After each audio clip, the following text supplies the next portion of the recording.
Today we are at North Mountain, just outside of Hedgesville, West Virginia. The 54th did not have a company stationed here, but did consolidate at the depot on several occasions.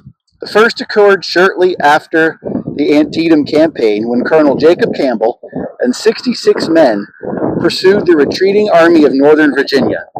A small skirmish broke out here at North Mountain, but the Confederates did not commit more men to the fight, preferring instead to continue their retreat south. The 54th Pennsylvania next gathered here at North Mountain at the end of 1862. Winter's arrival all but ended the major Confederate attempts to sever the B&O Railroad.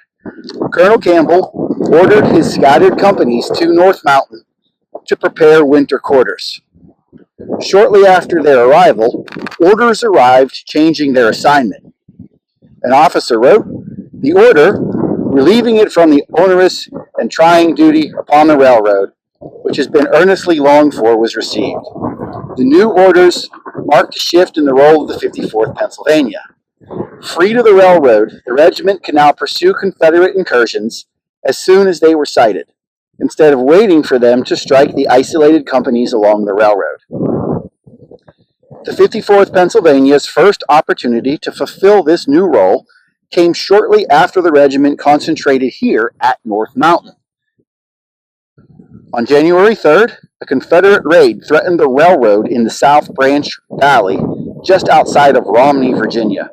Corporal Jonas Kaufman wrote on January 6th, "At 4 a.m. the regiment started with all men which were fit for duty, went west on the train as far as New Creek, I being left at North Mountain unfit for duty. They went to Mechanics Gap. Colonel Campbell left with the majority of the regiment to scout the area around Mechanicsburg Gap, leaving the wounded and those too sick to accompany the regiment here at North Mountain under the command of Captain George Davis." And the 54th camps would have been in these fields here around the North Mountain Depot.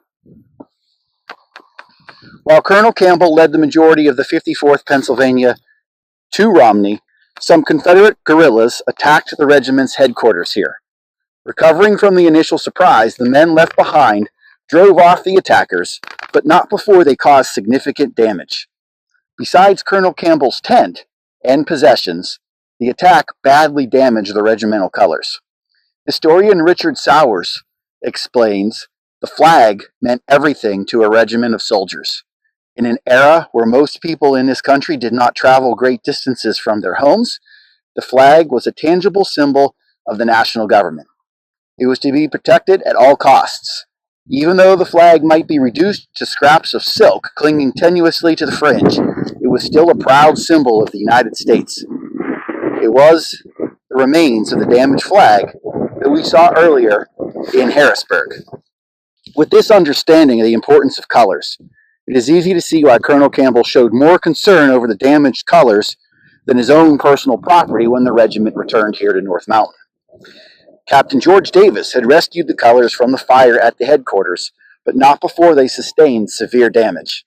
With a tinge of regret, Colonel Campbell reported the colors as lost and returned them to Harrisburg, Pennsylvania, requesting a replacement set of colors.